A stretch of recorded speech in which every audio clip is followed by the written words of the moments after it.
axtarış edir. Fövqəladə gəlib çəlyandan. Elə bil iynə ilə gör qazır. El ağlayır. İçim özüm qarışıq. İmişlidə bədbəxt hadisə baş verib. Hadisə rayonun Rəsullu kəndində qeydə alınıb. 11-ci sinif şagirdi Araz çayında boğulub. Onun dostu ilə çaya çimməyə getdiyi bildirilir. İmtahan verib elə gəlib evə, evdən də tasbikanda işləyir. Gedib onun yanına, oradan da çıxıb gəlib.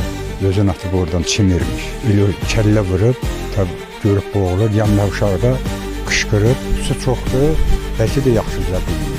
Elə vuran kimi də batıb. Allah özü yerdə qalan o ana bacılara səbrət ayləsin. Tez tapılsın ki, onlar da sakitləşsin. Balalarımla, nəvələrimlə oxuyan uşaqlardır. Nəvəmin dilindən 11-ci sinifi qutarıb, təsadüfün gəlib. Hadisədən necə bir bacı, bir qardaş da aldığım məlumata görə. Əraziyə Fövqəladə Hallar Nazirliyinin dalğıc axtarış qrupu cəlb olunub və axtarış xilas etmə tədbirləri davam etdirilir.